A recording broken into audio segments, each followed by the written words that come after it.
በሄደበት ሁሉ እንዴት ሊሆን ቻለ የሚል ጥያቄ አስነስቷል። በዓለም ላይ የሚገኙ የክላሲካል ሙዚቀኞች ሁሉ ህልም የሆኑትን መድረኮች ሁሉ ላይ ተጫውቷል። እንደ ኦሎምፒክ ውድድር ሁሉ በታላላቅ መድረኮች የሀገሩን የኢትዮጵያን ስም ከፍ አድርጎ አስጠርቷል። ኢትዮጵያዊው የክላሲካል ፒያኖ ተጫዋች ግርማ ይፍራሸዋ በ2024 ብቻ በለንደን ባዘቤ ባዝ ዩኒቨርሲቲ ኦፍ ኦክስፎርድ ዊግሞር ሆል በስኮትላንድ ሴንት ቪንሰንትስ ቻምፔል አዳራሽ በኒውዮርክ ካርኔጊ አዳራሽ ዝግጅቱን አቅርቦ ታላቅ አድናቆት አግኝቷል። ይህ ብዙ አፍሪካውያን ያልደረሱበትን የክላሲካል ሙዚቃ ከፍታን ያስመዘገበ ኢትዮጵያዊ ሙዚቀኛ በታላቁ የኬኔዲ ሴንተር ዝግጅቱን ሊያቀርብ ወደ ዋሽንግተን ይመጣል። ስለዚህ በቨርጂኒያ፣ ሜሪላንድ፣ ዲሲ የምትኖሩ ኢትዮጵያውያን ይህ ዕድል እንዳያመልጣችሁ። ቀን አፕሪል 23 ሰዓት ከ7:30 ፒኤም ጀምሮ Join us for an unforgettable evening of music and serenity on April 23rd, 2025 at 7:30 p.m. live at the Kennedy Center Terrace Theater, 2700 F Street, NW, Washington, D.C. Tickets available at the Kennedy Center box office, by phone at 202-467-4600 or online at kennedycenter.org. For customer service inquiries, call the Advanced Sales Box Office at 2024168540. This performance is an external rental presented in coordination with the Kennedy Center Campus Rentals Office and is not produced by the Kennedy Center.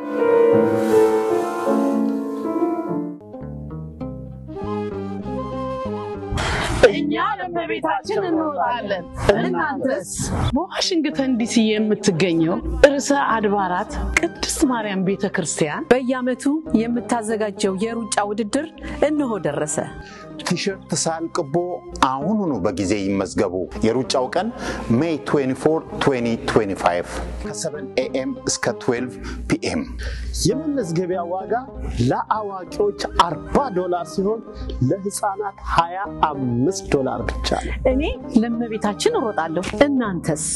እኔም ለመቤቴ እሮጣለሁ። እናንተስ? እኔ ለመቤቴ ማርያም እሮጣለሁ። እናንተስ? እኔ ለመቤቴ እሮጣለሁ። እናንተስ? ለመመዝገብ በዚህ በስክሪን ላይ በሚታየው QR ኮድ ይጠቀሙ።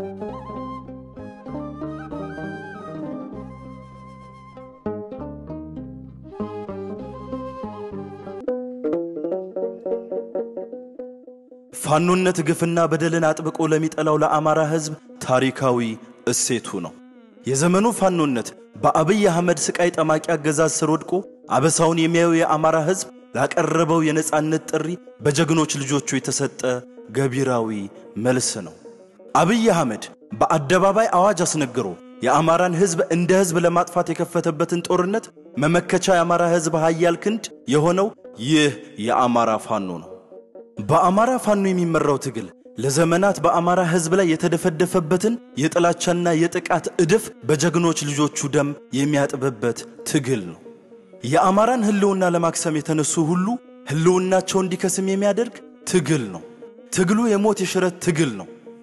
ይህ ትግል መዘናጋትን፣ ማመንታትንና መንገዳገድን ከቶውኑ የማይፈቅድ ትግል ነው። ጠላትን ከማንበርከክና ከመደምሰስ ውጪ ሌላ ምንም አማራጭ የሌለው ትግል ነው። በዚህ የሞት የሽረት ትንቅንቅ ውስጥ የስቃይ ጠማቂው የአብይ አህመድ የጦርነት ስትራቴጂ ግልጽ ነው። በአማሮች ላይ የተከፈተውን ጦርነት በማራዘም የአማራን ስቃይ አራዝሞ አማራን ማንበርከክ ነው። ይህን የጠላት እኩይ ዓላማ ተረድቶ ትግሉን የማሳጠር ኃላፊነት በፋኖ ጫንቃ ላይ ወድቋል። ታዲያ ፋኖች ይህን ታሪካዊ ግዴታ መወጣት የሚችሉት የሰው ኃይላቸውን፣ መሳሪያቸውን፣ ህዝባዊ ድጋፋቸውን፣ ፖለቲካዊና ወታደራዊ ዕውቀታቸውን፣ ወኔያቸውን በአንድ ላይ አጣምረውና አቀናጅተው ሲታገሉ ብቻ ነው። ባለንበት ወቅት የአማራን ህዝብ ለድል የሚያበቃና የህልውና ስጋቱንም በአስተማማኝ ሁኔታ እንዲቀለበስ የሚያደርገው አንድ ኃያል መሳሪያ ቢኖር የፋኖ አንድነት ብቻ ነው። ሁላችሁም የፋኖ አመራሮች ይህንን ሐቅ መገንዘብ ይኖርባችኋል። ልዩነቶቻችሁን አባቶቻችሁ በክፉ ቀን ሲያደርጉት እንደኖሩት ከኔ ያንተ ይብስ በማለት መፍታት ይኖርባችኋል። ይህን በማድረግ ብቻ ነው የአባቶቻችን ልጆች ነን የሚለውን የዘወትር አባባላችሁን እውን ማድረግ የምትችሉት። የአማራን ህዝብ ትንሳኤ ለህዝባችሁ ማብሰር የምትችሉት። ይህ የአማራ ህዝብና የአማራ ወዳጆች የወቅቱ ጥሪ ነው። ውድቀት የአማራን ህዝብና ፋኖን በመከፋፈል ለተጠመዱ የአማራ ህዝብ ጠላቶች በሙሉ ድል የአማራ ፋኖ የጋራ ፖለቲካዊና ወታደራዊ አንድነት ለመፍጠር ከልባቸው ለሚተጉ የህዝብ ልጆች ድል ለአማራ ህዝብ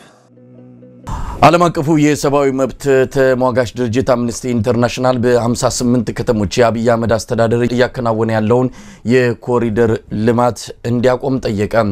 የኮሪደር ልማቱ የሰብአዊ መብት ጥሰት መከናወኑን በማጣራት ተግባራዊ ሊደረግ የሚችልበትን መንገድ እስኪፈለግ ድረስ እንዲቆም ነው አምነስቲ ኢንተርናሽናል በመግለጫው ያስታወቀው። በተለያዩ ከተሞች አስገዳጅ በሆነ ሁኔታ ከተሞች ለኮሪደር ልማት እንዲያዋጡ እየተደረገ ነው። ሰላም ጤና ይስጥልን ተመልካቾቻችን እንደምን ዋላችሁ እንደምን አመሻችሁ። ከአንከር ሚዲያ ዝግጅት ክፍል የአክብሮት ሰላምታችንን እናቀርባለን። አብይ አህመድ የህዋትን አንጃ ቡድን አባላትን ወደ ማዕከላዊ መንግስት በማምጣት የፌደራል ስልጣን እየሰጣቸው ይገኛል። ከጌታቸው ረዳ በተጨማሪ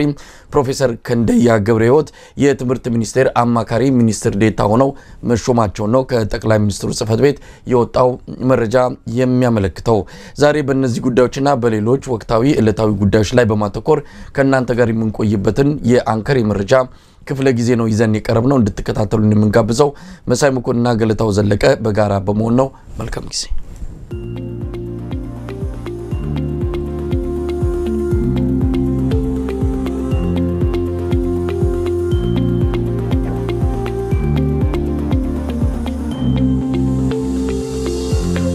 ጤና ይስጥልን ገለታው እንደምን አመሸ መሳይ እንደምን አለ ገለታው። እንግዲህ ያው ቀደም ሲል እንደተጠቀስኩት በርከት ያሉ ጉዳዮች ይዘን ነው የቀረብነው። አምነስቲ ኢንተርናሽናል የኮሪደር ልማት ጉዳይ ላይ ያወጣው ጠንከር ያለ ሪፖርት መነጋገሪያ ሆኖ ነው ያለው። በ58 ከተሞች አብይ አህመድ ያከናወነ ያለውን የኮሪደር ልማት እንዲያቆም ነው የጠየቀው። በደንብ እንነጋገርበታለን። ኮሪደር ልማቱ ከተጀመረ አንስቶ የኛም ጩኸት የነበረ የብዙሃን ኢትዮጵያውያን ተቃውሞ የነበረውን ጉዳይ ነው አምነስቲ ኢንተርናሽናል እንግዲህ ምርመራ አካሂዶ ለዓለም አቀፉ ማህበረሰብ ሪፖርቱን ያቀረበው። የጌታቸው ረዳና የፕሮፌሰር ክንደያ ገብረሕይወትን ሹመት በተመለከተ በዛ አስቀድመን ዝግጅታችንን እንቀጥላለን ማለት ነው። ገለታው እንዴት አየው? አብይ አህመድ የህወሓት አንጃ የሆነውንና ተሸንፎ ከመቀሌ የተባረረውን የጌታቸው ቡድን አባላትን የፌደራል መንግስቱን ስልጣን እየሰጣቸው ይገኛል። እንግዲህ እስካሁን ሁለት የጌታቸው ረዳ አንጃ ቡድን አባላት ስልጣን አግኝተዋል። ጌታቸው ረዳ የአብይ አህመድ የምስራቅ አፍሪካ አማካሪ በመሆን የተሾመ ሲሆን እንደዚሁም ፕሮፌሰር ክንደያ ገብረሕይወት ደግሞ የትምህርት ሚኒስቴር አማካሪ ሚኒስትር ዴታ ሆኖ መሾማቸውን ነው እየሰማ ነው። ምናልባት በቀጣይም ሌሎች ሹመቶች ሊኖሩ ይችላሉ እየተባለ ነው። እነ ሌተናል ጀነራል ጻድቃን ገብረትንሳይ ወደ መከላከያ ሚኒስቴር ገብተው ምናልባትም የኤታ ማጆር ሹሙ ልዩ ወታደራዊ አማካሪ ሆነው ሊመጡ ይችላሉ የሚል ግምቶችም ጠንካራ አስተያየቶችም እየተሰጡ ይገኛሉ። ገለታው እንዴት አየው? አብይ አህመድ ምን እያደረገ ነው? እንግዲህ ምንድነው ትግራይ አሁን ለጊዜው አቶ ጀነራል ታደሰ በመሾማቸው ረገብ ያለ ከመሰለን ተሳስተናል። ከአንድ ወር ከምናምን በኋላ ብዙ አዳዲስ ግጭቶች መምጣታቸው አይቀርም መሳይ። እንግዲህ በተለይ የምርጫ ቦርድ ውሳኔ በኋላ ብዙ ግጭቶች ነው ሊመጡ የሚችሉት። ምርጫ ቦርድ ኦልሬዲ አሳውቋል። በአራት ወር ፖለቲካ ስብሰባ ሁሉ እንዳታደርግ ብሎ አግዷል። ከዚህ በኋላ የሚቀጥለው ደብዳቤ እንግዲህ ግድ ነው ደብዳቤ ነው የሚመጣውና በዛን ጊዜ ግጭት ውስጥ መግባታቸው አይቀርም። ህወሓትም ይሄንን ከቁብ አልቆጠሩ ከቁብ ትንሽ ደንገጥ ብሎ እስቲ ትንሽ እንደው ራሴንም ላዘጋጃጅና እንደው ሆነ ፎርማሊቲውን እንኳን እንደው ያሟላሁኝ የሚሉትን ጊዜ ልግዛም የሚል ነገር አታየም ጨርሶ። እንደውም አሁን የወጣው መግለጫ ላይ አይተዋል። አንድ ቀጭን ግንኙነት ነው ያለን የፕሪቶሪያ ስምምነት ብቻ ሌላ ስምምነት የለንም። ስለዚህ ከዛ ውጭ ያሉ እንቅስቃሴዎች መቆም አለባቸው ነው የሚለው። ይሄ ማለት ነው ፕሪቶሪያ ላይ የተስማማ ነው ህወሓትና ፌደራል መንግስት ነው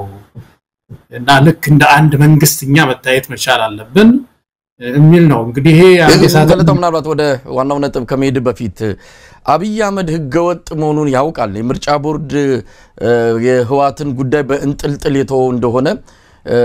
በደንብ በሚገባ መረጃው አይኖረው ማለት አይቻልም አብይ አህመድ ነገር ግን ምርጫ ቦርድ መቼም ወታደር የለው ፖሊስ የለው ያወጣውን ህጎችና እንዲፈጸም ያስተላልፋቸው መመሪያዎች የሚያስፈጽምበት አቅም የለውም ያው ፌደራል መንግስቱ ነው ይሄንን ነገር በኃይልም ቢሆን ሊያስፈጽም የሚገባውና አብይ አህመድ በጓሮ በር ከዋቶች ጋር እየተነጋገረ እንዳለም ይሄም ባለፈው ለጀነራል ታደሰ ወረደ የተሰጠው ስልጣን በስምምነት ከመጋረጃው በስተጀርባ ተስማምተው ያደረጉት ሆኖ ሳለ አብይ አህመድ ከገወጡ ቡድን ጋር እንግዲህ በምርጫ ቦርድ ህገወጥነትን በማሟላት ረገድ በገደብ ያለ ድርጅት ነው ህዋትና አብሮ እየሰራ ምርጫ ቦርድ ምን ሊያደርግ ይችላል ምንስ ጥርስ አለው ከዚህ በኋላ እንደው አብይ አህመድ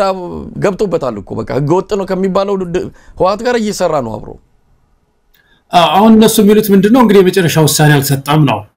እስካሁን ማስጠንቀቂያዎች ናቸው ከምርጫ ቦርድ እየደረሱት ያሉት የመጨረሻው ግድ ደብዳቤ የሚባለው እንግዲህ ከደረሰው በኋላ ግን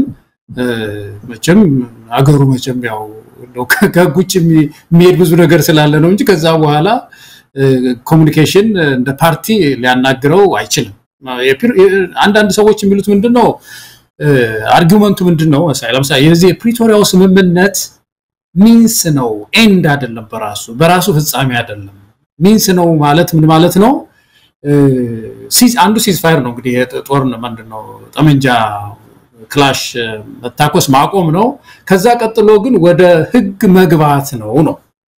ወደ ሀገሪቱ ህግ ውስጥ ዝግ ያለ መግባት ነው ያለበት እንጂ የፕሪቶሪያው ስምምነት እንደው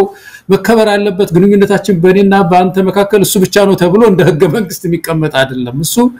መግቢያ ነው ፉካ ነው በር ነው ስለዚህ አንዱ ምንድነው አሁን ወደ ህግ ግባ ነው ህግ ባለሙያዎች አንዳንድ ሐሳብ የሚሰጡት ወደ ሀገሪቱ የምርጫ ህግ ግባ እና ምርጫ ሊመጣ ነው ምርጫ ሲመጣ ትወዳደራለህ ያ ነው እንግዲህ መጀመሪያው የጊዜያዊ አስተዳደሩ ስራ ያንን ክልል ለምርጫ ማዘጋጀት ስለሆነ ከምርጫ ዝግጅት መካከል አንዱ እንደ የፓርቲ ቁመና መያዝ ነው እና ደግሞ ለዛ አንተ ብቻ አይደለም ህዋት ሌሎች ፓርቲዎችም ጉባኤ ማድረግ አለባቸው አዲስ ህግ ወጥቷል ምርጫ ቦርድ ሁሉም ጉባኤ አድርገው መያድ በለው ባልደራስ በለው ሁሉም አድርገዋል ነው የሚባለው ከብልጽግና ውጪ ነው እንግዲህ ብልጽግና አሁን ትልቁ ግጭት ምንድነው ፌደራል መንግስት አብይ አህመድ የሚመራው ብልጽግና የምርጫ ቦርድ ህግ ጥሶ ነው እንደምታውቀው ምርጫ አሸንፍ ያለው ጉባኤ ሳያረግ ፕሬዚደንት ራሱ ፓርቲው ፕሬዚደንት አስመራጭ ሆኖ ህግ ጥሶ አሰራር ጥሶ ደንብ ጥሶ ነው ስልጣን ላይ ቁጭ ያለው እና ይሄ መንግስት እዛ ትግራይን ደግሞ ህዋትን በመስመሩና ነው የሚለው አሁን የትልቁ ግጭት ይሄ ነው እንግዲህ አንተ ማነህ ያኛው ደግሞ ስትፈልግ ለአንተ ጊዜ እንደፈልግ ታረጋዋል ምርጫ ቦርድ ስለኔ ደብዳቤ የምትጽፈው መቼ ብልጽግናን ጠይቀዋል ያለ ጉባኤ አይደለም ምርጫ ማድረግ አሸንፎ ሲመጣ የሚልና አርጊው እንዲህ አይነት እንትን ውስጥ ዳውስ ነው የገባው ነው ስለዚህ በፌደራል መንግስት በኩል ያለው ራሱ ንጹህ ሆኖ ህግ አስከባሪ ሆኖ ህግ አክብሮ የሚያስከብር ማለት ነው ቢሆን ህዋትን ወጥሮ ይዞ አሁን ከአንድ ወር በኋላ ሲያግደው በአፈጻጸም ሊይዘው ይችላል ነበር ነገር ግን እነዚህ ነገሮች አሁን እንቀዋለላሉ በዛ አካባቢና ያ ነው ትልቁ ችግር ፈች ያልሆነ ፌደራል መንግስት አለመኖሩ ነው ኢምፖርታንቱ ነገር መሳይ እና ኤኒዌይ ዋናው ጉዳይ ምንድነው እንግዲህ ተወደደም ተጠላም ህጉ እነሱ ላይ አይሰራም ብልጽግና ላይ አይሰራም ግን ህዋት ላይ መስራት አለበት ከአንድ ወር በኋላ ሲታገድ የሚመጡ ግጭቶች ላይ የትግራይን ፖለቲካ መክፈል ይፈልጋሉ ለሁለት መሳይ በሁለት የተለያየ ጎራ መክፈል ይፈልጋሉ የተወሰነውም ይሄ ወደ ፌደራል አካባቢ የሰበሰቡት ያሉትን እሱ የተወሰነ ደግሞ የሚደግፈው ኃይል አለ እሱን አድምቆ በመያዝ እንግዲህ ፓርቲ ወይ ይሄንን ህዋትን እንዲያቋቁሙ ሊያደርጓቸው ይችላሉ ወይም ደግሞ ሌላ ፓርቲ እንዲያቋቁሙ ከብልጽግና ጋር እንዲሰሩ ሊያደርግ የሚችል ሌላ ፓርቲ እንዲያቋቁሙ ሊያደርጓቸው ይችላሉ ብቻ እንደዚህ አይነት ኮሙኒኬሽን በመፍጠር የትግራይን ፖለቲካ በመሃል በመክፈል ያንን ያለውን አንጃ እንግዲህ ደግሞ በቁጥጥር ስራ ወራለው የሚል በዋዜማው ከአንድ ወሩ በፊት ያለ እንቅስቃሴ አይነት ነው የሚመስለኝ ነው እንግዲህ ወደ ሹመቱ እንምጣ ሹመቱ ምን ይነግረናል እንግዲህ አብይ አህመድ ያው በማህበራዊ ሚዲያዎች የተለያዩ አስተያየቶችን እየተከታተልኩ ነበር በብልጽግናው መንደር ያሉ ሰዎች እንግዲህ አብይ አህመድ ህዋቶችን አምጥቶ እጁ ላይ ጣላቸው እንደፈለገ ሊያረጋቸው ከላይ ፈጥፍጦ ጣላቸው ብዙ ለአብይ አህመድ ነጥብ እየሰጡ ይሄን በአብይ አህመድ አሸናፊነት እየተካሄደ ያለ አድርገው የሚገልጹም አሉ በሌላ ወገን ደግሞ አይጌታቸው ነው ያሸነፈው ከክልል ስልጣን ወደ ፌደራል መጥቷል ስለዚህ ለሱ እድገት እንጂ ክስረት አይደለም ብለው የሚገልጹም አሉ ለማንኛውም ይሄ ሹመት ምን ይነግረናል አንደኛ የሌሉ መደቦች ናቸው ወጡት የምስራቅ አፍሪካ መደብ የሚባል በጠቅላይ ሚኒስትር ውስጥ ዲፓርትመንት የሚባልም የለም ለጌታቸው ተብሎ የተቀረጸ ነው በትምህርት ሚኒስቴርም የትምህርት ሚኒስቴር አማካሪ ምናም የሚባል መደብ አልነበረም የለምም ለፕሮፌሰር ክንደያ ገብረህይወት ስራ ፍለጋ የተገኘ ቦታ ነው ወይም ተዋቀረ መደብ ነው ማለት እንችላለን ነገ ከነጎዳም ሌሎች ጌታቸው ረዳ ምንድነው ቡድን አባላት ሲመጡም ተመሳሳይ የሆነ ቦታ እየተፈለገላቸው መግባታቸው አይቀርም ግን ምንድነው የሚያመላክተው ማን ነው አሸናፊስ ጠቅላይ ሚኒስትር ኃይለ ማርያም ወደ ኋላ ድክመት አሳዩ ተባለና አንድ ጊዜ ይሄንን ችግር የምንወጣው በምክትል ጠቅላይ ሚኒስትር በማብዛት ነው ተባለ እና ብዙ ምክትል ጠቅላይ ሚኒስትር ተቀምጦላቸው ነበር ታስታውስ እንደሆነ ቁጥራቸውና በኋላ እንደውም ሰው እቺ ባለ 3 ተሽከርካሪዋ ባጃጇ አይለችም እንደዛ ብለው ብዙ በቃ እንደዛ ነው ምን ሄደው ማለት ነው በዛ ጠቅላይ ሚኒስትር ምክትል ጠቅላይ ሚኒስትር በዛ ነው ተብሎ ነበርና አንዳንድ ጊዜ ስርዓት መፍረስ ሲያጋጥም እርዱኝ አግዙኝ የኛውን ቀዳዳ ተመሳሳይ ሰዎች ያመጡ ችግር ለመፍታት ሳይሆን አግዙኝ አይነት ጥሪ ይመስላል የፌደራል መንግስቱ ቅድም ካልነው ዓላማ ባሻገር ትግራይ ላይ በተለይ አንዱን አሁን በቀጥታ የትግራይን ፖለቲካ ለማባበል አሁን ያለበትን ሁኔታ ትንሽ ለማባበል አይደለም ይሄ እርምጃ የተወሰደው መሳይ ካንድ አቅጣጫ በየማግስቱ አንዱን ዛሬ የሚቀጥለው ደግሞ በማግስቱ ሹመት መስጠት ትግራይ ላይ ያለ ፖለቲካ በቀጥታ ፖለቲካ ኢምፕሊኬሽን አለው ከዛ ባሻገር ግን እንደዚህ በየትምህርት በየቦታው የሚሰበስቧቸው ሹመቶች አግዙኝ አይነት ነው ከዛ ውጪ ሌላ ምንም እንትን የለም ግን አንድ በጣም ያሳዘነኝ ነገር ልንገር መሳይ አቶ ጌታቸው ሲመጡ ጌታቸው ሲሾሙ የተሾሙለት ይሄን የተሰማኝና አብይና አቶ ጌታቸው ይነጋገሩ የነበሩትን ሰው ወደ ኋላ እየሄደልህ እየቆፈረ በቃ ይሄንን የጌታቸውን ንግግር ያብይን ንግግር ያነጻጽሩ ያወጣሉና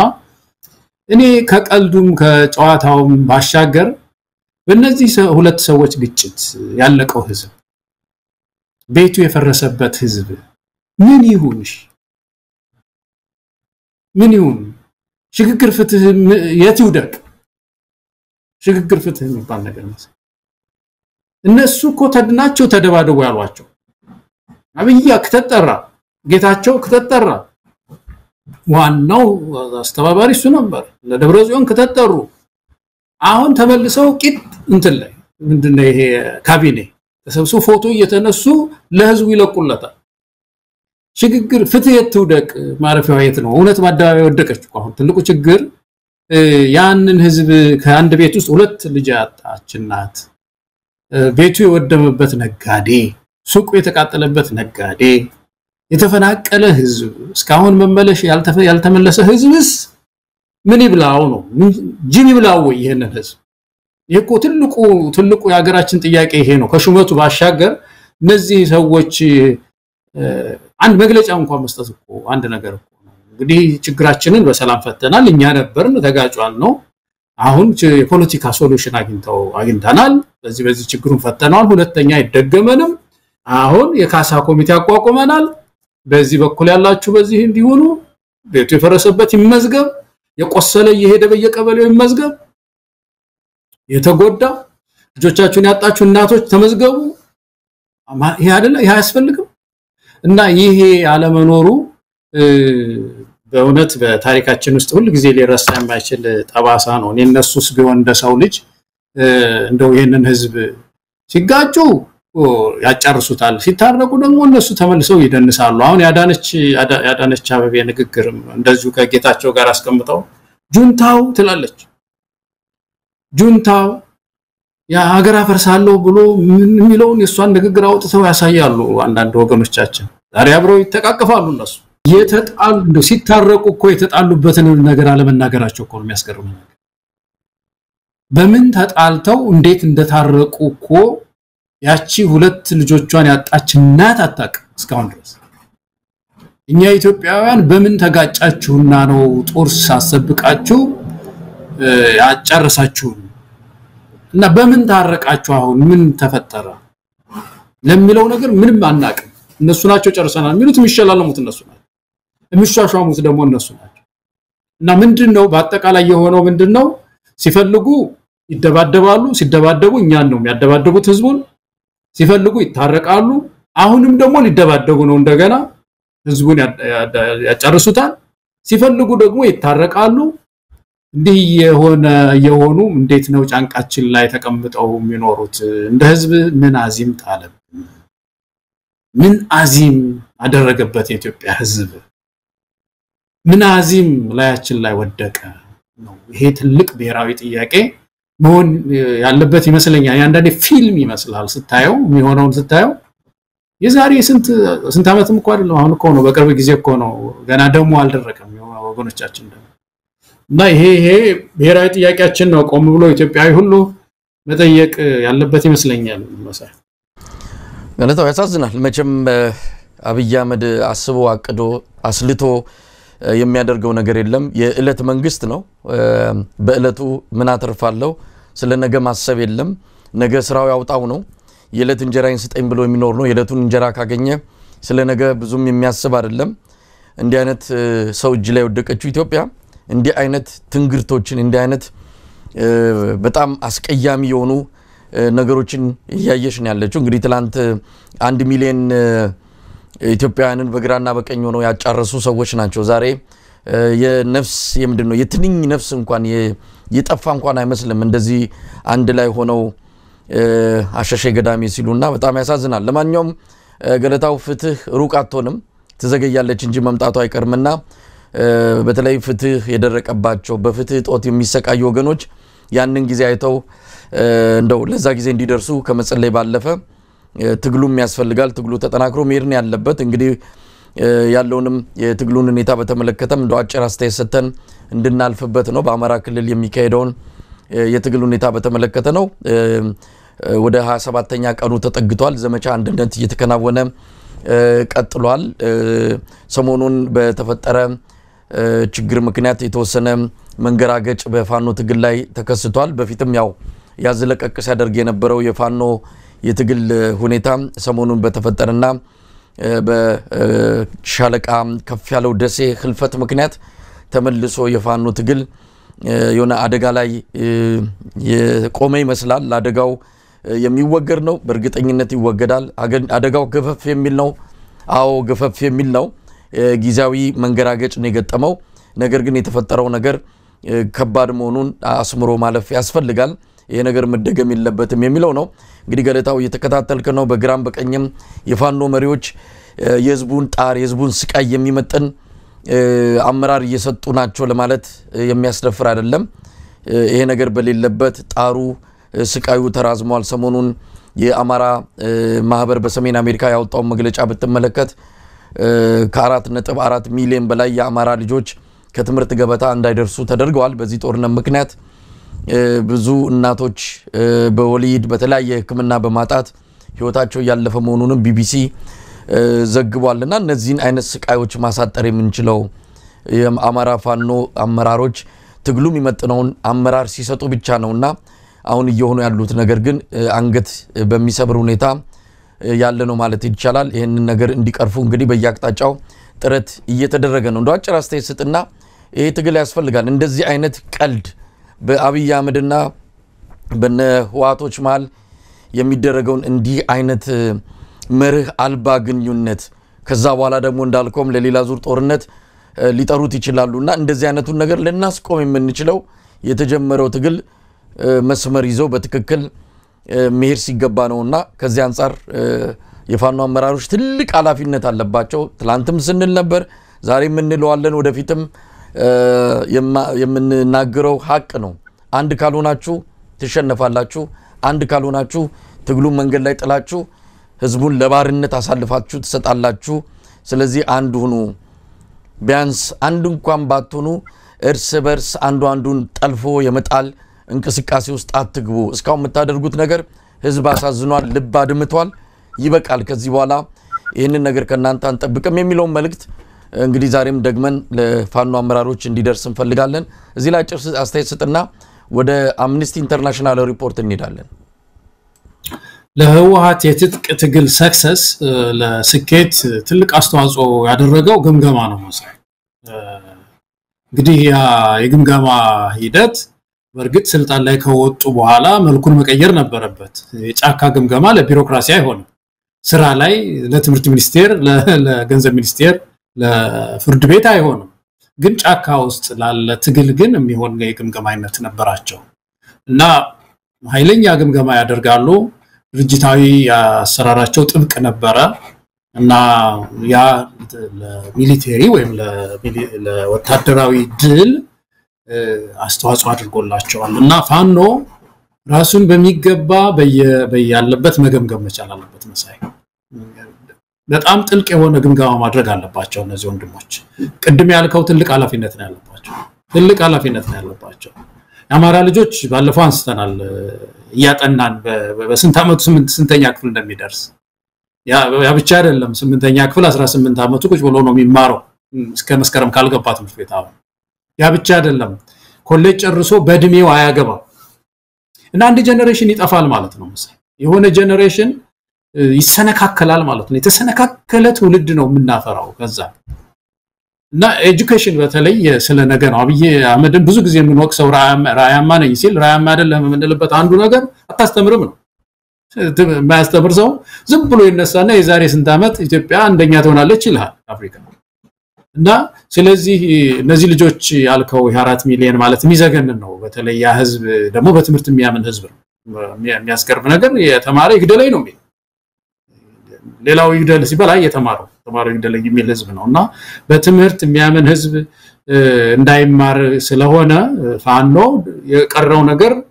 ትጥቅ አልቸገረውም ስንቅ አልቸገረውም ወታደር አልቸገረውም ምንም የቸገረው ነገር ምንም የተቸገረው ነገር የለም አማራ ሁሉን አቅርቧል ልጆችን አምጣ ይሄው ነው የሚለው ስንቅ አምጣ ይሄው ትጥቅ አምጣ ይሄው ነው ያለው የተቸገረው ነገር አሁን ሊደርሺፕ ነው መሰለኝ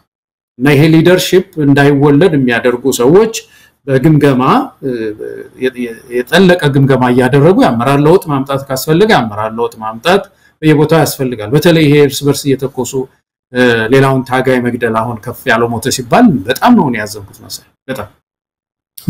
እንደዚህ ይደረጋል ያን መሰለ ጀግና ሰው ጥፋት እንኳን ቢኖርኩ የግምገማ ያለው እኮ ነው መሰለኝ ቁጭ ብሎ መነጋገር እየተቻለ መፍታት ችግሮችን እየተቻለ ወንድም በወንድሙ ላይ ቃታ የሚስብ ከሆነ የአማራ ህዝብ ትግል ይጓተታልና ብዙ ችግር ውስጥ መከራ ውስጥ ይቆያል ስለዚህ መታታግሉ ወገኖች ባካችሁ እንደው አሁንም ያው መሳይ ያልከው ነው ምን ደግሞ ባካችሁ በሰፊ ሁሩና ይሄንን የአማራ ተቋም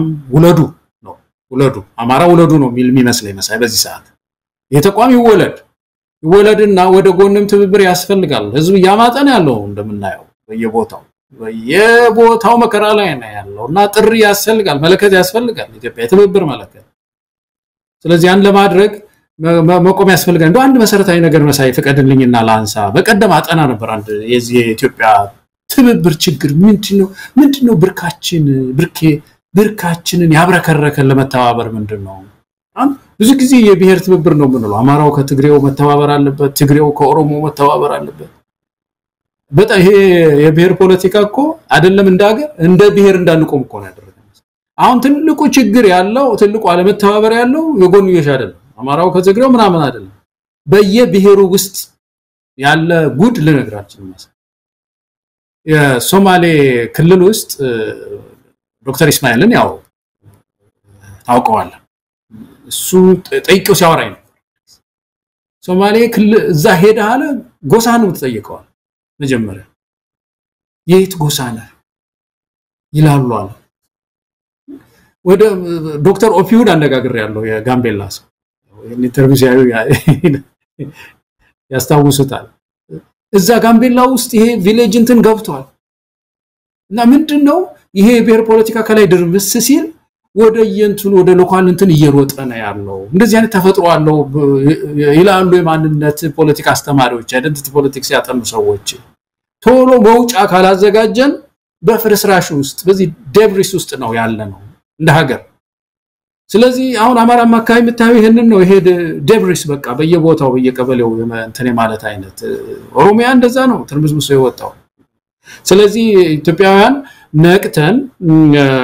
ወደ ጎን መተባበር አለብንና ፋኖ በተለይ መሳይ አልደጋግምም እነዚህ ፋኖ ወገኖች በፍጥነት ይሄንን ተቋም መመስረትና መቻቻልን ደግሞ ለህብረተሰቡ ማሳየት ያለባቸው ይመስለኛል እንግዲህ ግለታው ያው የአምነስቲ ኢንተርናሽናልን የተመለከተውን ርዕሰ ጉዳይ ነው በቀጣይነት የምናነሳው አምነስቲ ኢንተርናሽናል ባለ 7 ገጽ ሪፖርት አውጥቷል ዋና ያተኮረው አጀንዳው የሚያደርገው የኮሪደር ልማት ላይ ነው በ58 ከተሞች የሚካሄደው የኮሪደር ልማት የሰብአዊ መብት ጥሰትን አለማከናወኑ ወይም ደግሞ ያ ነገር አለመፈጸሙን ማረጋገጥ እስኪችል ድረስ የኮሪደር ልማቱ ወይም እንቅስቃሴው እንዲቆም ነው የአብይ አህመድ አገዛዝን የጠየቀው አስገራሚ ነው በዚህ ደረጃ ምርመራ አድርጎ ጥናት አድርጎ ይሄንን ሪፖርት አምነስቲ ኢንተርናሽናል ማውጣቱ በእውነት የሚያስመሰግነው ነው አምነስቲ ኢንተርናሽናል ብዙ ጊዜ እንወቅሰው ነበር አሁንም ቢሆን የተሟላ ስራ ይጠበቅበታል በአንድ መግለጫ ብቻ ያበቃል ብለንም አንጠብቅም ይሄ ቤት የማሳጣት ብቻ አይደለም ከቤት አንፃር ጣራና ግድግዳ ጭቃ ከማፍረስ ቤት ከማፍረስ ጋር በዛ ሳንሰን የምንገልጸው አይደለም ሀገር ከማፍረስ ጋር የተያዘ መሆኑን መረዳት አለብን እሱም መግለጫው ላይ ያነሰዋል ይሄ በተለይ ሶሻል መስተጋብሩን በተመለከተም ይሄ የኮሪደር ልማት ያንን መስተጋብር ያንን የሰው ልጆች ግንኙነት በጋራ አብሮ መኖር ብዙ ነገር እየበጣጠሰ ያለ መሆኑን በመጥቀስም ጭምር ነው ጥናት ያደረገውና እስቲ ገለታው የትልቅ ነገር ነው በእውነት የአብይ አህመድ አስተዳደር እስካሁን ምላሽ አልሰጠም መግለጫው ወይም ደግሞ የአምነስቲ ሪፖርት ግን በቃሪያ ጥፊ የመመታት ያህል ለአብይ አህመድ አገዛዝ የሚያምነው ምክንያቱም ብቸኛ የሚመጻደቁበት ባሁን ሰዓት ሁሉ ነገር ከሸፈ ይሄን ቦን ስኬት አይደለም ግን አለን ብለው በየቴሌቪዥን መድረኩ ላይ የሚያደነቁሩት ኮሪደር ልማት ነው እሱንም እንደዚህ ዓለም አቀፍ ተቋም መጥቶ አቁሙ ይሄ ነገር በጣም አደገኛ ነው የሰብአዊ መብት ጥሰት እየተከናወነበት ነው ብዙ ችግሮች አሉበት ብሎ ጥያቄ ማንሳቱ ለአብይ አህመድ ትልቅ ዱብዳ ነው ማለት እንችላለን ለማንኛውም መልሳቸውን እስካሁን አልሰማንም ግን እንዴት አየው ሪፖርቱን ገለታው ሪፖርቱ እንዳልከው ጠለቅ ያለ ነው እኔ በጣም ደስ ብሎኛል ደስ ያለኝ ምንድነው በሚገባ ዓለም አቀፍ ኮሚኒቲውም እንግዲህ ኢንተርናሽናል ስቴጅ ላይ አምነስቲ ኢንተርናሽናል በጣም የታወቀ ድርጅት ነው የዚህን ተቋም ጥናት ግብአት ያደርጋሉ እርዳታ የሚሰጡ ሰዎች ግብአት ያደርጋሉ ዩናይትድ ኔሽንስ ይገባል አሜሪካ ታይዋለች ምዕራብ ሀገሮች ሁሉ ያዩታል ዓለም አቀፍ ሰብአዊ መብት ተሟጋች ሁሉ ነው የሚያየው እና ትልቅ ድርጅት ነው አምነስቲ ከዛ የተነሳ ይሄንን ትኩረት ሰጥቶ ማየቱ በጣም በእውነት ታንኪዩ ማለት ወዳለሁ ነው መሳይ እንግዲህ ትንሽ ጠለቅ ያለ ጥናት ነው ያደረጉት በመጀመሪያ ደረጃ ወደ አንድ ወር አካባቢ ከጥር 17 እስከ ካቲት 10 ድረስ የቆየ ነው የሚለው በዛ ውስጥ እንግዲህ የተለያየ ባለቤቶችን የተገፉ ሰዎችን አነጋግረዋል ጋዜጦችን አገላብጠዋል ኢኮኖሚስት ለምሳሌ ባለፈው የዘገበው እሱንም ሳይቀር አይተዋል ግለሰቦች ፌስቡክ ላይ ለጠፉትን አይተዋል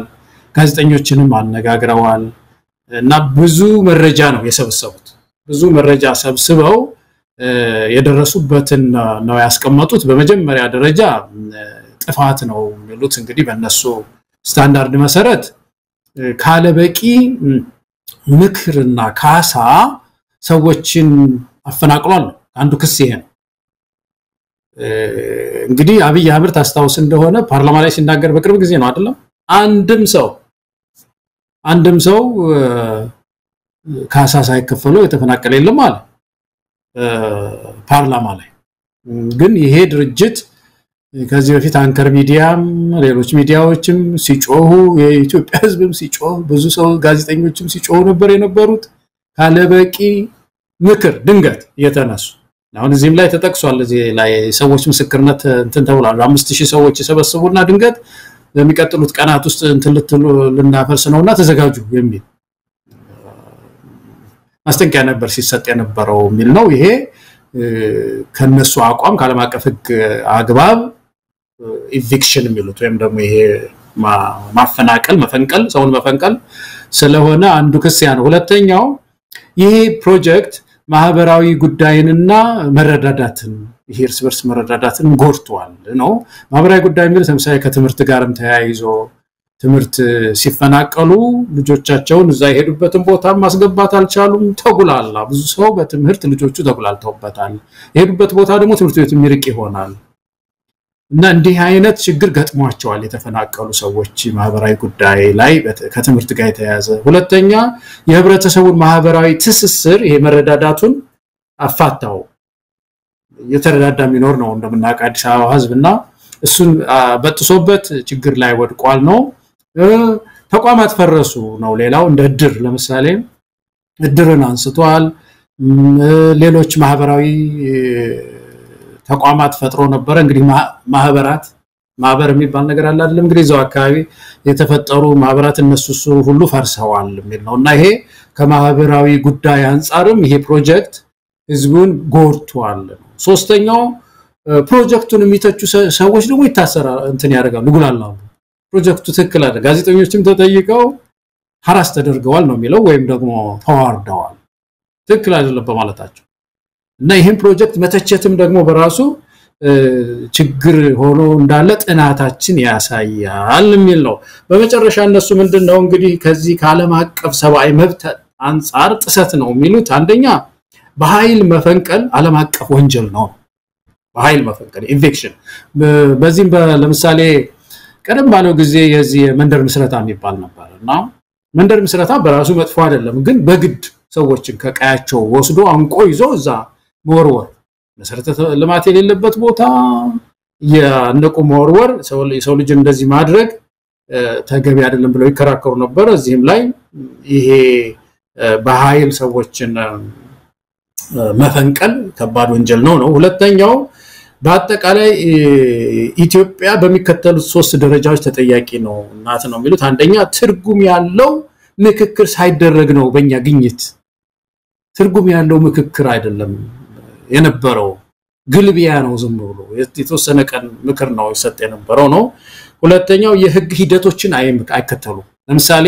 እንግዲህ ስሞታ አይሰሙም ማለት ነው እንባ አያብሱም ስለዚህ ተፈናቅሏል ሲባል አንድ ሰው ሄዶ ተፈናቅያለው እዚህ ችግር ላይ ወደኩ ብሎ ያንን በህግ አግባብ አይቶ በአገሪቱ ወንጀለኛ መቅጫ አለ ፍትሐ ብሔር አለ የሚመለከት የለም ለማለት ነው ሶስተኛ ለተፈናቃዮች አማራጭ ቤት አያዘጋጅም መንግስት እንግዲህ እናዳነች አቤ የሚሉት ታስታውሳለህ መሳመች እንደውም የተሻለ ያሉ እኮ ዜና ሁሉ ያቀርቡ ነበር በፊት ከምኖርበት ቤት የተሻለ ቤት አገኘ የጠዳ ቤት ይያሉ ሰዎችን ያስገድሩ ያመጡ ይሉ ነበር ግን አምነስቲ ኢንተርናሽናል የሚለው ለተፈናቀሉ ሰዎችም ቤትም አልተዘጋጀም ይሄ ወንጀል ነው በመጨረሻ አብይ አህመድን ጠቅሰው ይሄ መንግስት ኦብሊጌሽኑ ወይም ግዴታውን አልተወጣም የሚለው ላይ ምንድነው የሚሉት አብይ አህመድ በጥር 2025 ጅማ ላይ 15000 ሰው ተፈናቅሎ ካሳ አልጠየቀንም አለ ይሄ የመንግስትን ኃላፊነት ዝቅ ያደረገ ነው መንግስት ይሄን ሊል አይገባም ስንል ነበር እዚህ ታስታውስ እንደሆነ መንግስት ዋናው ካሳ ማረጋገጥ ነው መንግስት የሚባለው ስቴት ማን እንደዛ ነው የሚያስበው ራሱ ሐሳቡ መምጣት ያለበት ካሳ ተከፍሏቸዋል ነው እንጂ አልከፈላችሁም እንዳጭብጭብላችሁ አይባልም ለመንግስት ምክንያቱም የመንግስት ስራው ያ ነው ማለት መሆን ያለበትና እዚህም ይሄም ተቋም ተችቷቸዋል ይሄንን እቺን ጠቅሶ ጅማ ላይ ያለውን ጠቅሶ ተችቷልና በአጠቃላይ ዓለም አቀፍ ወንጀል ነው መደምደሚያው ዓለም አቀፍ ወንጀል ተፈጽሟልና እንግዲህ ተጽዕኖ ፈጣሪ ኃይሎች ሃይበሉ ነው ገለታው እንግዲህ እንዳልከው በጣም ጠንከር ያለ ክስ ነው በአብይ አህመድ አገዛዝ ላይ ያቀረበው ያላቸው ነገር በሙሉ እኛ አመቱ ሙሉ ስንል የነበረው በመሆኑ በእውነት ለመናገር አምነስቲ ኢንተርናሽናል ይሄንን ጉዳይ ከፍ ወዳለ ደረጃ ይዞ ሜድ የሚገባው በዚህ በመግለጫ ብቻ እንዲቆም የሚደረግ መሆን የለበትም እነ መንግስታቱ ድርጅት የሰብአዊ መብት ካውንስል እዚህ ጉዳይ ላይ መግባት አለበት ይሄ ነገር በገለልተኛ አካላት መጣራት አለበት ነው ቀደም ሲል ያነሳቸው ጉዳዮችን በተመለከተም በእያንዳንዱ ዝርዝር ነገር ማስቀመጥ ይቻላል ለምሳሌ ተማክረው ነው ወይ በቂ ጊዜ ተሰጥቷቸው ነው የሚለው ራሱ የአዲስ አበባ ከተማ አስተዳደር ይሄ ለማስፈጸም ያወጣው መመሪያ ጭምር የሚጥስ ነው የራሳቸው መመሪያ ቢያንስ 70% ይላል 70% የሚፈናቀሉበት ቦታ አካባቢ የሚኖር 70% የሚሆነው ማህበረሰብ ክፍል ካልተስማማ ይቀራል ነው የሚለው በዚህ ላይ ለአንድ አመት ቢያንስ አንድ አመት የሚል ነው ይሄ የመጀመሪያው በዚህ ብቻ የአብይ አህመድ አገዛዝ እውነት ፍትህ ቢኖር ኖሮ ኢትዮጵያ ውስጥ ፍርድ ቤት ሊያስቆም የሚገባ ነበር የራሱ መመሪያ ነጣሰው አንድ አመት አይደለም አንዳንዱ 2-3 ቀን የተሰጠው አንዳንዱ ትምህርት ቤት ተማሪዎች ሄደው ሲመለሱ ቤታቸው ፈርሶ ነው የጠበቃቸው ጭካኔም ነው እላቸው ላይ የፈረሱ እዛው ከአመድ ከፍርስራሽ ውስጥ ይወጡኮ ብዙ አሉ ጭካኔ እኮ ነው የተፈጸመው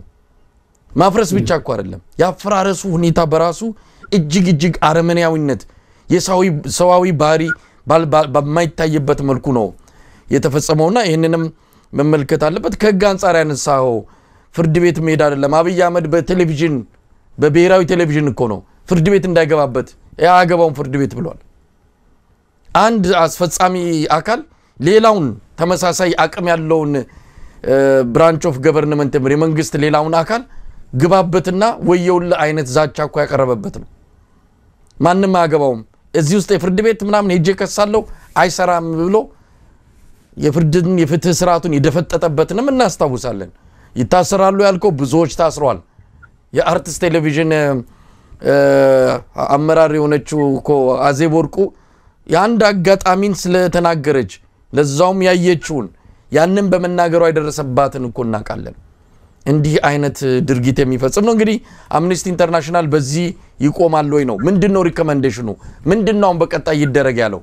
በቃ መግለጫ ወጣ አብይ አህመድ ብሪተኛ ትቢተኛ ይሄንን ጉዳይ ምን አገባችሁ ብሎ ሊያልፈው እንደሚችል ይታመናል ከዚህ በኋላስ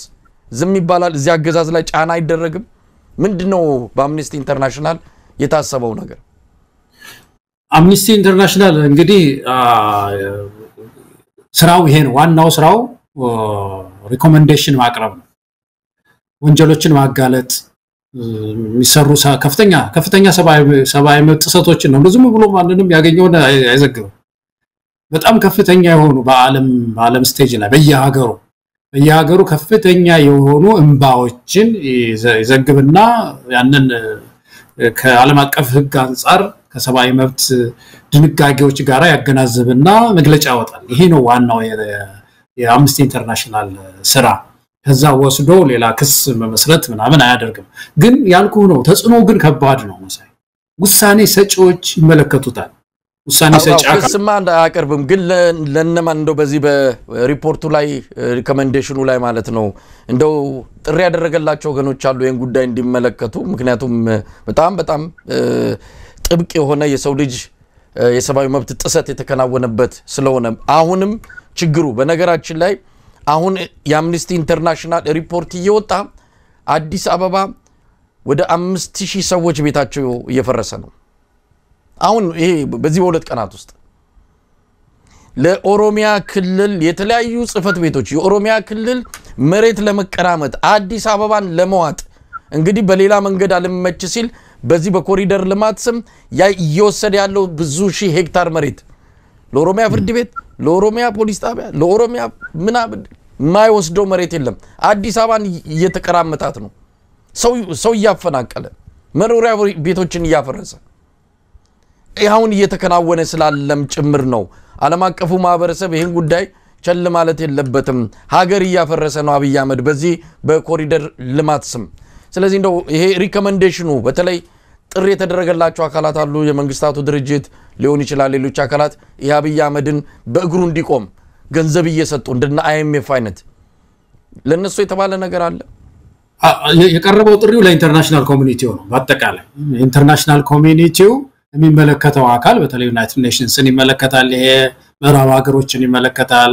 ለነሱ የቀረበ ነውና ርዕሱ የፌደራል መንግስት የኮሪደር ልማት ፕሮጀክትን ማገድ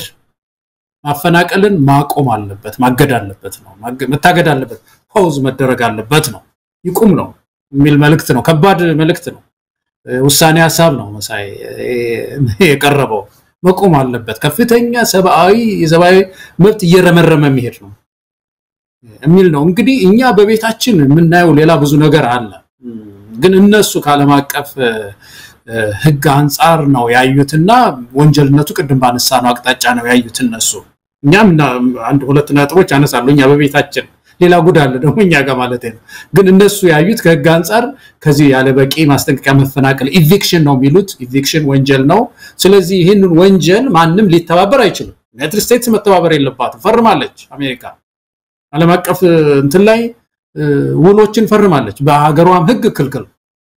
እርዳታም ስትሰጥ የምታገናዘበው ነገር አንዱ ይሄ ነው አሜሪካ ውስጥ ሰብአዊ መብት ተከብሯል ነው የዚህ ሀገር ያሉ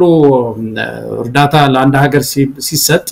እዚህ ሀገር ያሉ ተቋማት አሉ ብዙ ተቋማት ይቺ ሀገር ይሄ ሪኮርድ አለባት አብይ አህመድ የአምነስቲ ኢንተርናሽናል እኮ መግለጫ ወጥቷል ብሎ ይዘውት ነው የሚሄዱት መሳይ የሆነ ውሳኔ ሲደረግ ተሰሚነት ካላቸው ክሬዲብል የሆነ እንትን ስለሆነ ማለት ነው ተቋም ስለሆነና ተጽዕኖ በጣም ከባድ ነው እነዚህ ተቋማት ህወሓትን ከጣሉት መካከል አንዱኖቹ እነዚህ ናቸው መሳይ ከፍተኛ የሶፍት ፓወር አላቸው በጣም ጠንካራ ሶፍት ፓወር አላቸውና በዛ በኩል የሚኖረው ተጽዕኖ እኔ ከባድ ነው የሚሆን የሚመስለኝ አብይ አህመድ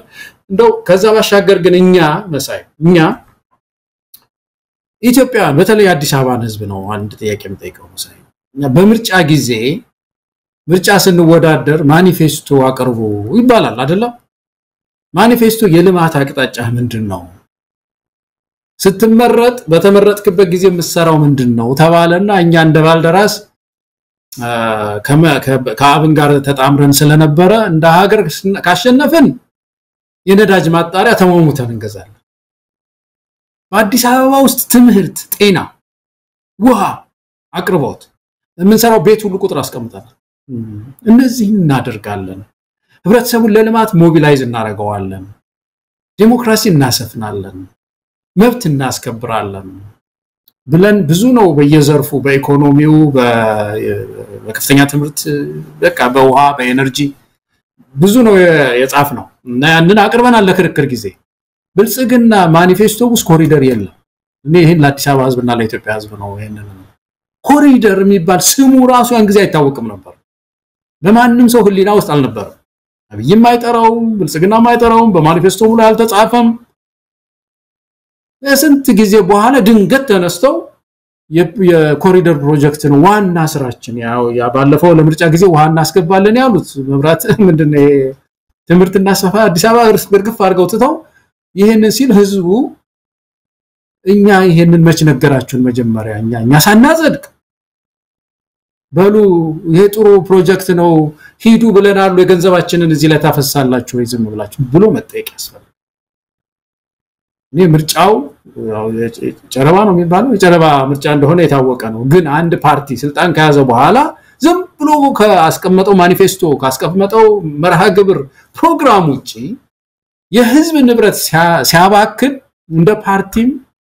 እንደ ህዝብም እንደ ተቋም ብዙ ተቋሞች መጠየቅ መቻል አለባቸው ይሄ ከየት መጣ የፕሮጀክት ህዝብ መቻ ጸደቀው ይሄው አምነስቲ ኢንተርናሽናል እኮ የሚለው አሁን አይመክሩበትም እዛ ወርልድ ቪዥን በጣም የተማርኩት አንድ ነገር አለ ወርልድ ቪዥን የውጪ ድርጅት ስለሆነ በአብዛኛው ስራ ሲሰራ ድሮ ያኔ ሲቢቲፒ የሚባል ፕሮግራም ነበራቸው ኮሚኒቲ ቤዝድ ቴክኒካል ፕሮግራም ማለት ነውና ኮሚኒቲው ጋር እንሄዳለን እዛ ህዝቡ ጋር ቀበሌው ወርድና ህዝቡ መጀመሪያ ምንድነው የምትፈልገው አፈርና ውሃ ጥበቃ ላይ ምንድነው የምትፈልገው እንላለን ይሄና እንስማማለን ያንን ጥቅል ቃለ ጉባኤ ይዘን መተን ለፕሮጀክቱ እናቀርባለን ኤዲፒ ይባላል ኤሪያ ዴቨሎፕመንት ፕሮግራም ያጸድቀዋል ከዛ ወደ ሄድ ኦፊስ ይሄዳል ከዛ ተመልሶ ይመጣል እንደዚህ ነበር የምንሰራው ይሄ እኮ ከላይ እኮ ነው ድንገት ኮሪደር አንድ ሰው ያብይ አህመድ ትዛለይ ብሎ የህዝብ ንብረት ያባከነ ያለውና ይሄ አንድ ጥያቄ ነው ሁለተኛው አላማውን የኢትዮጵያ ህዝብ ባንስጥሩ ነው 58 ከተማ ሲባል በጣም የደነገጥኩት እኔ በዚህ ደረጃ ላይ ይወጥም ነበር 58 ከተማ ማለት እንግዲህ ትላልቅ ከተሞች በሙሉ ይሄ ገንዘብ እየፈሰሰ ነው ማለት ነው መሰለኝ አላማው የከተማ ዋና ልብ የሆኑ አሁን አንድ አስተያየት ሰጪ እዚያ አምስቴ ላይ አንዲት ሴት ሆነ ወንድ ናቸው መሰለኝ ምን ይላሉ አዲስ አበባ ጉድባይ አዲስ አበባ የሚል አይተናል ብለው አምነስቲ ኢንተርናሽናል ያችን በጣም ፓወርፉል ወርድ ስለሆነች ወስደዋታል እና ልቡን የከተሞችን ልብ አጥፍተው ዋና አይን የሆኑ ቦታዎችን ለመቸብቸብ ነው የኢትዮጵያ ህዝብ ይሄን መረዳት አለበት አዲስ አበባ ውስጥ ፈርሶ አልተገነባው ያስማሙ ነው አሁን እየዞሩ የተሻለ ገንዘብ እንዴት እናገኛለን አዲስ አበባ ሊሸጡ ነው ጅማ ሊሸጡት ነው ናዝሬት ሊሸጥ ነው አዋሳ ሊሸጥ ነው ሐረር ሊሸጥ ነው ጥሩ ቦታዎች አይን የሆኑ ቦታዎች እነሱን እየቸበቸቡ ገንዘብ የማዛወር ስራ ነው የሚሰራው ስለዚህ ይሄ ዓላማውን በደም ማወቅ ያለብን ይመስለኛል ማሳይ እነዚህ እንደ ሁለት ነገሮች እኛ በቤታችን አምነስቲ ኢንተርናሽናል ባይጠቅሰው እኛ ግን ይሄንን ማንሳት ያለብን ስለመሰለኝ አገለታው ማኒፌስቶን በተመለከተው አብይ አህመድ በምርጫ ለ5 አመት ኮንትራት ስንወስድ ለህዝቡ ይሄንን ልንሰራ አቅደን ያ ማንዴት ተሰጥቶን ያንን ስልጣን ይሄን አድርጉ ይሄን ቆጥሬ ከ5 አመት በኋላ ነው ለሚቀጥሉ 5 አመት ማራዝምላቸው ብሎናል ለምንድነው የምትገቡት ያምራል ብልጭልጭ ነው ምንድነው የምትሉትን ተወዝቡ ወስኖ ስልጣን ሰጥቶናል ለሲል አንደኛው ቀጣፊም ሰው ስለሆነ ህዝብ ያላለውን ህዝብ ያልሰጠውን በፍጹም ይሄንን ህዝብ ኮሪደር ብሎ አልሰጠውም ልክ እንደሰጠው አርጎ አንድ መከራከሪያ መድረክ ላይ ሲናገር ሰምቻለሁና ይሄ በአደባባይ መቅጠፍና መዋሸት ያው የተለመደ ተግባሩ ስለሆነ ሊገርምን አይገባም በተረፈ ከታ መጣት እችን ፕሮጀክት የሚለው ያው እናንተ ብዙ ጊዜ ምናነሰው አለ አንድ ቀን ሩዋንዳ ሄደ እዛ ወካ አደረገ ሩዋንዳ አውራ ጎዳና ላይ ከዛ ጧት መጣና አዲስ አበባ ሲደርስ ያበጠው ይፈንዳል ሁሉ ነገር ኮሪደር ልማት ገንዘቦች ሁሉ ወደ ኮሪደር ሁሉ ነገር መንገዶች ሁሉ ወደ ኮሪደር ልማት ያመራሉ አለ ከኢትዮጵያውያን ጡረተኞች የኢትዮጵያ ማህበራዊ ዋስትና መስሪያ ቤትን ዋና የኢትዮጵያ ጡረተኞች ያስጠራቀሟትን ጡረታ ሲወጡ የሚከፈላቸውን 180 ቢሊዮን ብር ነው የወሰደው አብይ አህመድ ለዚህ ያብር የለማውን ነገ ኢትዮጵያውያን ጡረታ የሚወጡ ገንዘብ የሚከፈላቸው ላይኖር ይችላል ምክንያቱም ይሄ ገንዘብ የሚያመነጭ ፕሮጀክት አይደለም ኬት አምጥቶ ሊከፍል ነው ኬት አምጥቶ ሊመልስ ነው ሰውየው ያገሪቱን ሀብቶች በሙሉ አሟጦ እየጨረሰ ነው ወርቁን እየሸጠ ነው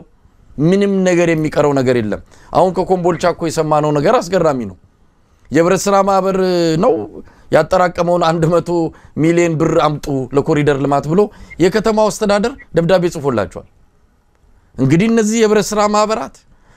አጠራቅመው ለንግዳቸው ለስራቸው የሚሆን ነገ ከነጎዳ የሚከፋፈሉት ገንዘብ ነው አምጡ ብሏል ባህር ዳር ላይ 15 ቢሊዮን ብር ነው ለኮሪደር የተመደበው ነጋዴውም ቤት ለቤት ማንቁርቱን እያነቀ እየተቀበለ ነው እንዲህ አይነት ነገር ነው እየፈሰራ ያለው ስለዚህ ትልቅ ወንጀል ብቻም አይደለም አብይ አህመድ ዛሬን ትላንትን አፍርሷል ዛሬን ያሳጣን ነው ነገ ደግሞ ኢትዮጵያን የማይኖሩባትን ሀገር ነው እንዲፈጠር እየሰራ ያለው ሁሉ ነገር ዛሬ እየጨረሰ ማለት ነው በነገራችን ላይ አዲስ አበባ አሁን ቀጥ ብሏል አሉ ገንዘብ የለም እንዴት ይጨርሱት የቆፈሩት በሙሉ ዝናብ እየዘነበ አሁን ሰው ማለፊያ ማግደሚያ ያቷል መኪናዎች በጭቃ እየተያዙ ገጠር ነው የሚመስለው ቆፍሮ አፍርሶ በምን ይቀጥል ገንዘብ የለም ፍጥጥ ብሏል ከዚህ አንፃር ስታዩ ያልታቀደ ነገ ምን ሊያመጣ ይችላል ተብሎ በምንድነው ተመርምሮ ተሰልቶ ተወያይቶ ያደረጉት አይደለም ድንገት ከንቅልፉ ሲባንን ሩዋንዳ ያያትን ተግባራዊ ለማድረግ የወሰነው የብቻው የግሉ ውሳኔ ነው ዛሬ ኢትዮጵያን እንደዚህ አይነት መከራ ላይ የጣላት 58 ከተሞች በአሁን ሰዓት ተመሳሳይ እድል ጣፋንታ ገጥሟቸዋል ከተሞቹ በሙሉ የገና ወቅት ነው የሚመስሉት መብራት እዚህም እዛም ቦጊላል ብልጭልጭ ነው ከዛ አለፈ ምንም ነገር የለም ምንም ነገር የሚያስገርም እኮ ነው መሳይ የኢትዮጵያ ከተሞች በተለይ እነዚህ መለስተኛ ትናንሽ ከተሞች የገጠሩ ህዝብ ኬላዎች ናቸው የገጠሩ ጫው ሚግዛ ምንም ይግዛ አነስተኛ የሆኑ ነገሮችን ወስዶ የሚሸጥ የሚለውጥበት ነው በገበሬው መካከል ማርኬት የለም ዜሮ ነው በጣም የሚያሳዝን ኢትዮጵያ ውስጥ 80% የሚሆነው ገበሬ ውስጥ በጣም ትንሽ ነው ገበያ ያለችው ትናንሽ ከተሞች በአካባቢው ያሉ ትናንሽ ከተሞች እነዚህ ከተሞች የአግሪካልቸራል ኢንዱስትሪ መናሪያ ነበር መሆን የነበረባቸው ለገበሬው ወዛ ያመጣ ለምሳሌ የተለያዩ ፕሮሰስ ምግብ ፕሮሰስ የሚደረጉ አነስተኛ ማሽኖች መትከል ኮሪደር ከማሰብ ማለት ነው የዘይት ፋብሪካዎች ውድ አይደሉም እነሱን ማድረግ የወተት እንትን ማቀነባበሪያዎችን እነሱን ማድረግ እንደዚህ የመሳሰሉት አነስተኛ ከተማዎች ለገበሬው ይሁን እነዚህ ከፍተኛ ከተሞች ደግሞ ወደ ኢንዱስትሪ ማደግ አለባቸው እንግዲህ 80% ተመልከት መሳይ 80% ገበሬ ይዘን እንደ ጌጥ እናቀርባለን በየሪፖርቱ ላይ 80% ገበሬ ነው 20% ማይቀየር ስታቲስቲክስ ማይቀየር ቁጥር ይሄ ቁጥር መቀነስ አለበት ይሄ እኮ የመንግስትን ድካም እኮ ነው አለመሰልጠናችንን እኮ ነው የሚያሳይ ጃፓን እኮ 500,000 ምናምን ገበሬ ነው ያለው እዚህ ወደ 3% ምናምን ነው እንደምታውቀው 3% የሚሆን ገበሬ ነው አገላብጦ ያረሰ አሜሪካንን የሚገባ ሌላው እንትን ገብቷል ከተማ ገብቷል ኢንዱስትሪ ውስጥ ገብቷል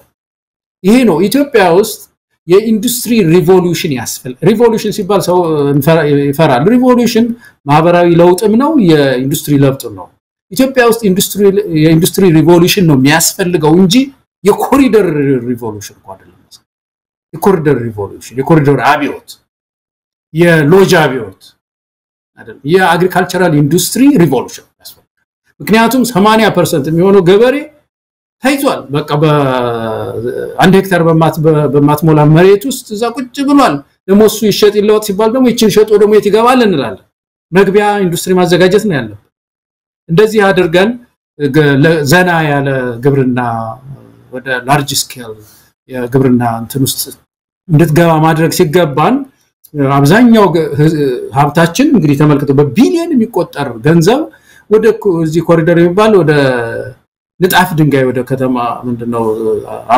ብልጭልጭ ነገር እየሄደ ነው ያለው ነቀደም ያልኩ ግን ትልቁ ኢምፖርታንት ነገር ይሄንን ስራ ልኝ በያለው ወይ ወደ ስልጣን ስትመጣ አይልም ወይ ህዝቡ ይሄ እኮ መጠየቅ አለበት ደህኮ ትልቅ ፕሮጀክት እኮ ነው አነስተኛ ነገር አይደለም መለስተኛ እንደው በማኒፌስቶ ላይ ባይገለጽ አንዳንድ ጊዜ በሆነ ፕሮጀክት ውስጥ ምትገባ አነስተኛ ፕሮጀክት ሊመጣ ይችላል ግራንድ እኮ ነው ይሄ መሰለ እንዴ የቴሌቪዥኑ ባክግራውንድ ሁሉ ኮሪደር የሆነበት ዘመን ህዝብ ሳያቅ የአዲስ አበባ ህዝብ ሲጠይቅ የአዲስ አበባ ህዝብ ሰበሰባል እንግዲህ ኮሚኒቲ ዲቨሎፕመንት ውስጥ እንደዛ ነው የዚህ ህብረተሰብ ልማት ውስጥ ህዝብ ይሰበሰብና ምርጫ ይሰጠዋል መሰለ ምን እናድርግ አሁን ትንሽ ገንዘብ አለን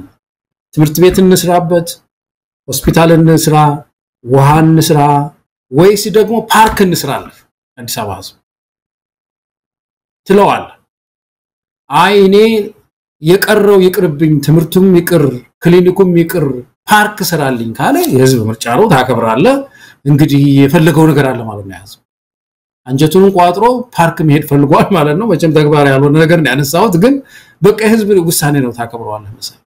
ግን የአዲስ አበባ ህዝብ አሁን ምረጥ ቢባል ገበያ እኮ ነው የሚጠይቅ ገበያ የተወሰኑ ገበያዎች ዘመናዊ ሆነ ገበያ ስራልኝ ክሊኒክ ጨምርልኝ ትምህርት ቤት ጨምር ዘመናዊ ትምህርት ቤት አድርግልኝ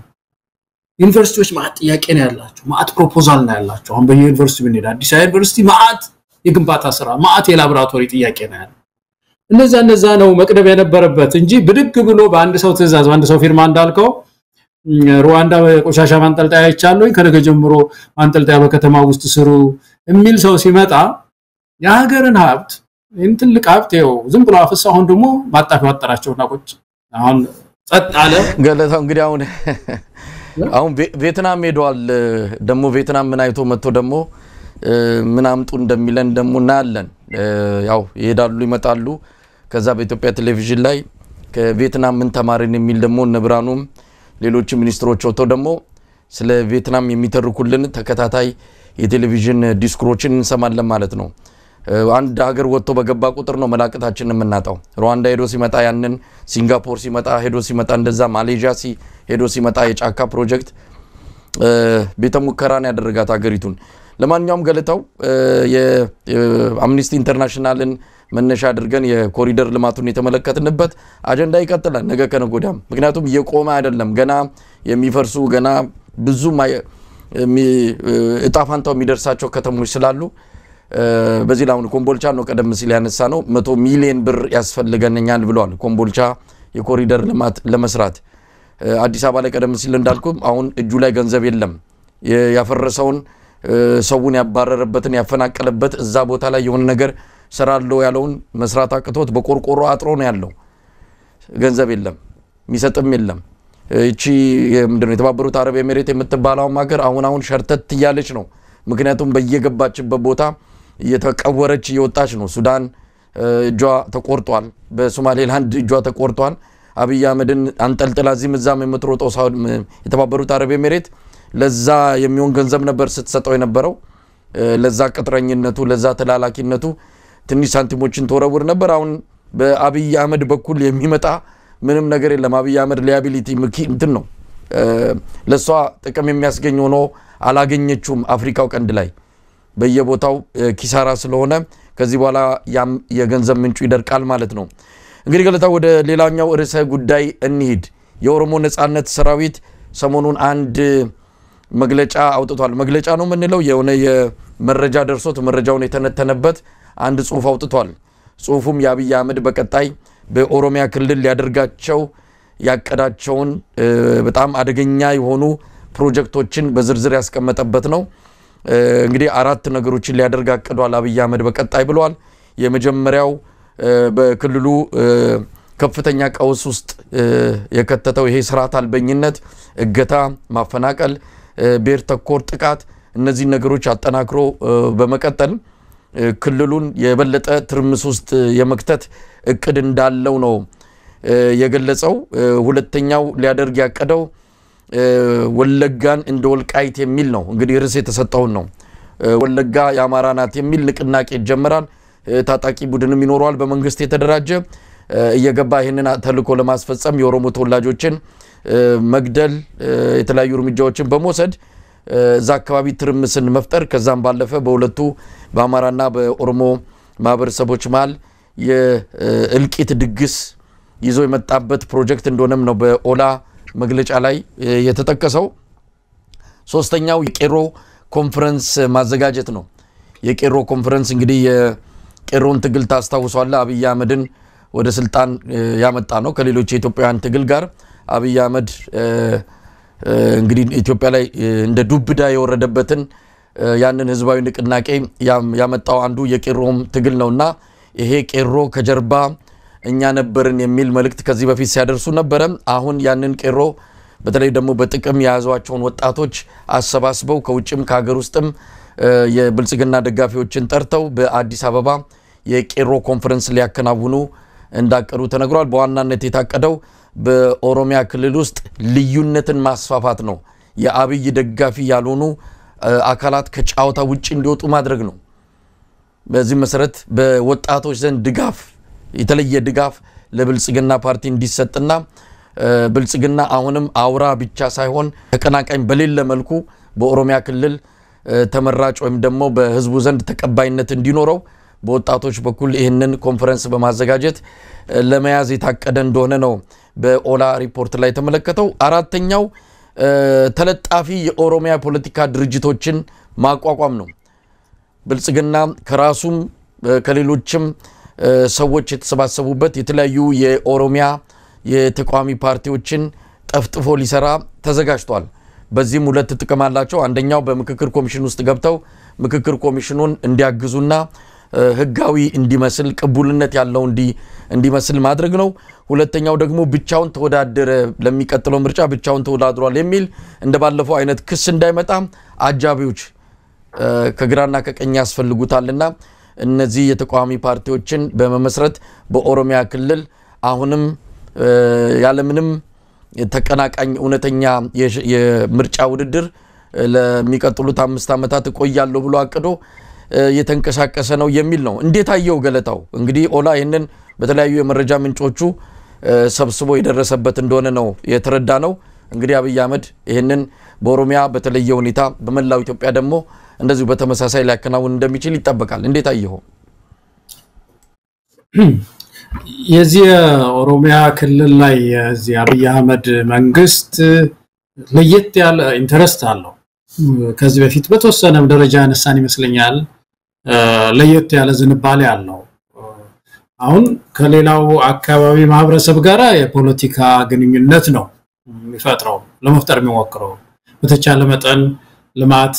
አልሚ ነኝ ለማለት ይሞክራል አሳቢ ነኝ ለእናንተ ለማለት ይሞክራል ዴሞክራሲያዊ ነኝ ህወሓትን የመሰለ ሲያስጨንቃችሁ የነበረ በመታግዬ እኮ ነፃ አምጥቼላችኋለሁ ይላል እና እንደዚህ አይነት ፖለቲካዊ ትስስር ነው ከአማራው ከሌላው መፍጠር ይፈልገው ከኦሮሞ ደም ትስስር አለኝ የሚል ነገር ማድመቅ ይፈልጋል ማስመር ይፈልጋል ሶሻል ቤዝ ይባላል የማህበራዊ መሰረት ማለት ነው ፖለቲካዊ መሰረት ሳይሆን ማህበራዊ መሰረት የካልቸር የቋንቋ የማንነት ትስስር አለኝ ይሄን ከዲሞክራሲ በላይ ይዩት ነው ከሌሎች ጥያቄዎች በላይ ይዩት ስገፋ ዝም አትበሉ በማንነት ህዋት የሚያደርጋ ቁማር ማለት ነው ህዋት ያረግ የነበረው አይነት ማለት ነው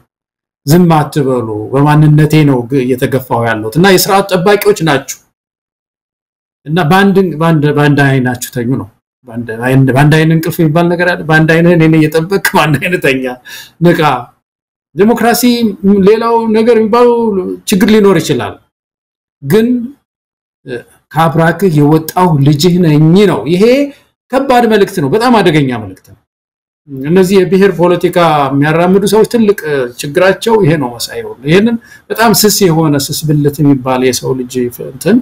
ወስደው እዛ ጋር ይሄዳሉ ወይ በሃይማኖት ያደርጋሉ ካልሆነ ደግሞ የብሔር ነው ደምቆ የታየው አሁን በእናብይ ይሄ ነውና ስለዚህ እንደዚህ አይነት ትስስር ለዚህ አይነት ትስስር ይፈልገዋል የኦሮሞን ህዝብ ስለዚህ ብዙ ፕሮጀክቶች አሉ መጀመሪያም ስርዓቱ ገና ሲተከል አብሮ የተተከለ ነገር አለ እዛ እርም ማለት ይቻላል መሳይ ልክ ስርዓቱ አብይ አህመድ ሲመጣ ቲም ለማ ተብሎ ሲተከል አብሮ ኮሬ ነገኛ የሚባል ኮሚቴ ተዋቅሯል በነሽመልስ የሚመራ በናብይ የሚመራ ኮር ቦታ ነው ያ ዘበኛ ሆኖ እንዲቆይ ማለት ነው ስለዚህ ይሄ እንዲህ አይነት ኢንተረስት አለው እዛ ኦሮሚያ ክልል ውስጥና በተቻለ መጠን ይሄንን አይ ቲንክ የኦሮሞ ወገኖቼ መቼም ይረዱታል ብዬ አስባለሁና ይሄንን ሃይ ማለት ነው እንግዲህ አንተ ቁማር ለምንድን ነው የምታስበው እንደዚህ አይነት ነገር ራስን ቻልና ምድሪቱን በአጠቃላይ ዲሞክራሲያዊ በሆነ መንገድ ለማስተዳደር ሞክር ካልሆነ ራስን ይችላል እዛው እንትን በለኔም መከራዬን ያሳየኝ ያለውና እኔ የምታገለሃለሁ ወደዚህ ይሄ በደም እንትን ብለ በደም ላይን ውስጥ አትምጣ በደም መስመር ውስጥ የሚል ነገር መከላከል ያስፈልጋል የትግራይን ፖለቲካ ያበላሸብን ይሄ ነው ወገኖች በጣም የትግራይን ችግር ትግራይን እዚህ የደረሰብን የጣለን ህዋት ብዙ ጊዜ ያነሳ ነው የማጆሪቲ ወይም የብዙሃን ይግዛ አለና ከዛ በአናሳ ሴኩሪቲውን እና ምንድነው ደህንነቱንና ወታደሩን ይዤ እየጠመዘዝኩ እነደዋለሁ ይሄ በቃ ይግባና ይግበስበስዛ ምንድነው ተወካዮች ምክር ቤት ፌዴሬሽን ምክር ቤት እንትን ይባል በስውር በደህንነት እነደዋለሁ እንደዛ ሲል ይሄ ተንኮል ያስተማረው ሲመጣ በኋላ ሄዶ ደግሞ የት ሄደ ደሜናችሁ ያጥንታችሁ ፍላጭ የስጋችሁ ቁራጭ ነኝ አለ ትግራይ ሄዶ ይሄ በጣም አደገኛ ርህራሄ የሌላቸው ፖለቲከኞች ናቸው የሚያደርጉትና ከዚህ የተነሳ እነዚህ ሰዎችም አሁን የሞደቂያቸው ሲመጣ እንደዚህ አይነት የማንነት ተኮር ተገን ለማድረግ ነው አንዱ ትልቁ ነገር ያ ነው ሁለተኛው ቄሮን አሁን የቄሮን ጉዳይ እንዲነሳ የሚያደርጉት ያኮረፈው ፋኖ ብቻ ነው ፋኖ ይሁን አንተ ብቻ እኮ ነው ያኮረፍከው ቄሮም አብራችሁ አልነበረም ፋኖና ቄሮ ብላችሁ ያመጣችሁት ይሄን ስርዓት ቄሮ ደስ ብሎት ፌስታ ያረገ እንደውም ተደራጀ ሊደግፍ አብይ ሊደግፍ ያመጣውን ምንድነው ስርዓት ሊጠብቅ የመጣውን ሰላም ሊጠብቅ መሰል አብይ ሰላም ስላመጣ ማለት ነው ሰላሙን ሊጠብቀው ዲሞክራሲውን ሊጠብቅ ልማቱን ሊጠብቅ ቄሮ ኦሮሞ ክልል ተደራጀ ሰርቲፊኬት ሁሉ ሊሰጡት ይችላል ሩቅና ከመንግስት ሁሉ ሊሰጠው ይችላል አሁን መሳይ እና ይሄ ቁማር አንድም ፋኖ ጋር ያነጣጠረ ነው ፋኖ ለመነጠል ፋኖና ቄሮ ናቸው እንደምታውቀው ጎንደር ላይ ያ ወጣቶች ተነስተው በየቦታው የሚፈሰው ኦሮሞ ደምደሜ ነው ሲል ቄሮም ከዚህ ተነስቶ የአማራ ደምደሜ ነው የሚለው ትስስር ስርዓቱን ንዶት ነበር ልክ እንደዛ አይነት ህብረት እንዳይመጣ አሁን ቄሮን በተወሰነ ደረጃ የስርዓቱ ደጋፊ ነው ብሎ እንትን ለማድረግ ለወገንተኛ ነው ለማለትና ሁለተኛም ደግሞ ቄሮ ሚል እንዳይነሳ አሁን የመነሳት ዱብ ነገር ስላለ ብሶት በጨመርኩ ቁጥር ወጣቱ መነሳቱ ስለማይቀር ይሄን ስም ይዞ ከተነሳ ያመጣኝ ወደ ስልጣን ያመጣኝ አድሟል ማለት ነው ስለዚህ ችግር ላይ ወድቃለሁ ከሚል ነውና አይ ቲንክ ወጣቱ መሳይ እንደው የዚህ ከኦሮሞም አካባቢ ያሉ ወጣቶች ከአማራም አካባቢ ከትግራይም ያሉ ወጣቶች እቺን ቁማር እቺ በነብርቱካን የሚደረግን ጨዋታ ያያዩ በነብርቱካን ጌም የሚደረገውን ጨዋታ ያያዩ በእውነት ሊያታለላቸው አይገባም ስማርተር ዛን ሂም መሆን አለባቸው ከሱ ትንሽ መጠቁ መሆን አለባቸው በጣም ቀላል ጨዋታ ነው እየተጫወተ ያለው ምድሪቱን እየማገደ ያለውና እኔ እንደው ለኦሮሞ ወገኖቻችን በተለይ ለቄሮ እንደው ይሄ ነው ያለኝ መልእክት መሳይ ገለታው እንግዲህ ከአራቱ ከተጠቀሱት የአብይ አህመድ እቅዶች በርግጥ የመጀመሪያው ስርዓት አልበኝነትን የበለጠ ማስፋፋት የሚለው ያው ባለፉት 7 አመት ያየነው ስለሆነ ምናልባት መጠኑ ይጨምር እንደሆነ እንጂ አዲስ ነገር አይደለም እገታው አፈናው ማፈናቀሉ የነበረ ነው አሁን በምን ያህል መጠን ሊጨምሩት ይችላሉ የሚለውን አብረን የምናየው ነው ግን ሶስቱም በተመለከተ ነው አሁን ይሄ ወለጋን እንደ ወልቃይት የሚለው ጉዳይ አንደኛ ለንጽጽርም የሚቀርብ አይደለም ወልቃይት በተመለከተ አሁን ወለጋን አማራ ይጠይቃል የኔ ርስት ነው አጽመ ርስቴ ነው ብሎ ይጠይቃል የሚለው በራሱ በብልጽግና ውስጥ የተመለመሉ የአማራ ተወላጆች ይህን ጥያቄ ይዘው እንዲቀርቡ ከዛ በኋላ ደግሞ የተደራጀም ታጣቂ ኃይል መደብላቸውና እርምጃ ይወስዳሉ ይሄ ነገር በአማራና በኦሮሞ መሃል ያለውን እስካሁን ህዝብ ለህዝብ አንዳችም ችግር የሌለበት ማበረሰብ ቢኖር ሁለቱ ናቸው ፖለቲከኞቹ ናቸው እርስ በርስ የሚራገጡትና ያንን ወደ ህዝብ ለማውረድ እንደ አይነተኛ መንገድ ይተከማልና እዚህ ላይ ኦላም ያለው እውነት ለመናገር ኦላ በጣም ኃላፊነት የሚሰማቸው መግለጫዎችን ነው ያወጣ ያለው ይሄ ኦላ ያለው እነዚህ ማበረሰብ ከፍተኛ ጥንቃቄ ማድረግ አለባቸው ነው የቄሮንም ጉዳይ በተመለከተ አሁን ሰዓት ቄሮ የት ነው ያለው የኦሮሞ ህዝብ እኮ ተሰዷል የኦሮሞ ህዝብ እኮ እስር ቤት ነው ያለው ያኔ የኦሮሞ ምንድነው እስር ቤቶች ቋንቋ አማርኛ ማን ኦሮምኛ ነው የሚናገሩት ብለው ሲዬ አብራ የገለጹትን ያኔ ስንጠቅስ ነበር አሁን የሚለየው ቤተ መንግስትም ኦሮምኛ ነው የሚናገረው እስር ቤትም ኦሮምኛ ነው የሚናገረው ልዩነቱ ያ ነው እንጂ አሁንም የኦሮሞ ህዝብ ከእስር አልተላቀቀም ቄሮ ታግሎ አብይ የሚባል አንድ እውር ድንብር አካይዱ ወዴት እንደሆነ ማይታወቅ ያባቱን ያያቱን ታሪክ ይረሳ ዘረኛና ኢትዮጵያን ሊያፈራርስ የመጣን ኃይል ቤተ መንግስት አስገብቶ እሱ ወደዛው ወደ ቀደመው የጭቆና ህይወት ውስጥ ነው የገባው እንግዲህ ገለታው በኦላ በኩል የሚመጡት አንዳንድ መረጃዎች ጠቃሚ ናቸው ምናልባት በዝርዝር እንዴት በቀጣይ ከሌሎች ኃይሎች ጋር ኦላ ምን አይነት ግንኙነት ሊኖረው ይገባል እሱ ድርጅቶቹ የሚነጋገሩት ነው ግን መነጋገር እንዳለባቸው ዛሬም እኛ አጥብቀን ጫና የምንፈጥርበት ግፊት የምናደርግበት ጉዳይ ነው የኦላ ጋር አካሄድ ግን የምናየው ነገር በጣም ጥሩና ለውጥ ብዙ ያየንበት መሆኑን መግለጽ የሚያስፈልግ ይመስለኛል ገለታው ይሄንንም ምስክርነት መስጠት አለብን በትክክል አዎ እንደዚህ አይነት ገንቢ መግለጫዎች ህዝብን የሚያነቃ በተለይም ደግሞ እናብይ የሚሄዱበትን ቁማር ነቃ መግለጫ በጣም ህብረተሰቡን ይጠብቃል በእውነት አማራንና ኦሮሞን በተለይ ማጋጨት የህወሓት ቁማር ብቻ አይደለም ያብይም ቁማር ነው በቃ ማህበራዊ ግጭት የስልጣን ዋና መሰረት አድርገው ነው የሚያዩት በጣም የሚያሳዝነው ይሄ ነው ብዙ ጊዜ የምናዝነው በዚህ ነው እንግዲህ ኢትዮጵያውያን ሁለቱ ህብረተሰብ በማህበራዊ ቅራኔ ተመልከተ አሁን ወለጋ ያለው ነገር እንግዲህ ተመልከተ ይችን እንደምን ብለን ምን እናጋጨው እኮ ምን እናጋጨው አማራ ዘሎ መጥቶ የኔ ነው ብሎ ወለጋን የኔ ነው ብሏል ብለን እዛ አካባቢ ኦሮሞን ህዝብ አስቆጥተን እርስ በርስ ግጭቱን ሆሪዞንታል እናርገው ነው በቃ የጎንዮሽ እናድርገው ቨርቲካል የሆነውን ግጭት ወደ ጎን ማዞር ከቻልን አንዳንዴ ሄደን ቀዝቀዝ ያደረገ ስልጣን ላይ መቆየት የምንችለው ወደዛ ነው አሁን ሁሉም ወደኛ ነው ያተኮረው ነው የኦሮሞ ህዝብ ብሶት ስላለው ቨርቲካል የአማራ ህዝብ ወደዛ ነው ቀጥታ ነው ጥያቄው አብይ አህመድ ወረድ ይያለ ነው ትግራይ አሁን እየተነሳ ነው ያለው ወጣቱ እየተነሳ ነው ያለው እንግዲህ እንደምንሰማው ደቡብ አካባቢ ብዙ ትግሎች አሉ ይሄ እነዚህ የግድ አቅጣጫቸው መስራት አለባቸው ወደ ጎን ጦር መወራወር አለባቸው እንደዛ ሲሆኑ እኛ እንቆያለን ነው ስለዚህ ቀደም ያልነው ነው ወጣቱ ይችን የመንግስትን የአብይ አህመድን ኮንስፓይረሲ ወይ ማሻጥር በሚገባ አብጠርጥሮ መተንተን አለበት በደንብ ማወቅ መቻል አለበት ፖለቲካችን ባሻጥር የተሞላ ስለሆነ አሻጥር መተንተን አስፈላጊ ነው እንግዲህ ምን ይደረጋል ታዲያ ያንን የግድ ምንድነው የሚያስቡት እነዚህ ሰው ሳይኮሎጂያቸውን ማወቅ አላ አይደለም በተለይ የትላንቱን ከትላንት ወዲያ ሲያደርጉ የነበሩትን ድራማዎቻቸውን ያዩ ያጠኑ ወጣቶች ነገ ይሄን ነው የሚያደርጉት እያሉ መተንተን በጣም ወጣቶች ብልህ ወጣቶች ካሉ ያሸንፋሉ ማለት ነው አሁን ትግሉ እንዳልከው መሳይ ሁሉ ጊዜም እኛ ነው ያለን አቋም እዚህ ትግሉ የግድ at some point መተሳሰር አለበት እሺ ሁላ ማን ነው ችግር የፈጠረብህ ያብይ አህመድ አስተዳደር ፋኖን ጠይቀው ያብይ አህመድ አስተዳደር የጉራጌውን ታጋይ ጠይቀው ያብይ አህመድ አስተዳደር ታዲያ ለምን ተጣምሮ ይሄ የጋራ ችግር ይሄድ መጀመሪያ ከሄደ በኋላ ሌሎች ጥያቄዎች ደግሞ በረድፍ ይመጣሉ ሐቀኛ ምክክር እናደርግ ነው አሁን እኮ ምክክርም እንዳናደርግ ይሄው ባለፈው ያነሳነው እኮ ነው ምክክር ኮሚሽን የተባለው በአጠቃላይ ያ ህፍረትም እኮ የላቸውም እኮ በአዋጅ ሳይቀር እኮ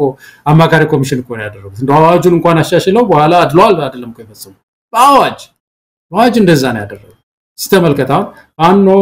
ኦላ አሁን ኮንሴፕቱ ማለት ነው ፋኖ አለ ኦላ የሚባል አለ ሚዲያው በኩል ብዙ ሚዲያዎች አሉ ምሁራን ብዙ አሉ እነዚህ ከመንግስት ጋር በተለይ ከመንግስት ጋር ተጋጭተዋል ስለዚህ የኮሚሽን ምን አለ ይሄ የተጋጨ እንትን ጥሩ አይደለም እናስማማቸው የሚል ነገር ይዞ መጣ አሁን ሚዲያው ምን ያልገባም እዚህ ውስጥ አለ ፋኖ ምን ያልገባም አለ ኦላ ምንም አልገባም አለ ከዛ ምን አለ ይሄ ኮሚሽን ማለት ነው መጨረሻ ላይ ተውት ሽማግሌ ሆኖ እኮ ነው እኔ በቃ ራሱና አብይ አህመድን አነጋግሬ እሱ ተመካክሮ የሚጽፈው ይጻፍ ያናጽድቃለሁ ይሄን ነው ያደረገ ያለው ተደራደ የተጋጩ ኃይሎችን አይደለም እየሰበሰበ ያለው አንድ አይነት ሰዎችን ነውና ስለዚህ ወደፊት ተስፋችን የሚሆነው እነዚህ ታጋዮች ታግለው መጥተው ሐቀኛ የሆነ ምክክር ኢትዮጵያ ውስጥ እንድትገባ ነው ትግሉ መሆን ያለበት ገለታው በጣም አመሰግናለሁ እንግዲህ የዛሬውን ዝግጅታችን በዚህ ነው ምናበቃው ተመልካቾቻችን አብራችሁን ስለቆያችሁ ከልብ ነው ማመሰግነው ገለታው አንተንም ማመሰግናለሁ እግዚአብሔር ይስጥልኝ እንግዲህ ኢትዮጵያ በክብር ለዘላለም ትኑር ጤና ይስጥልኝ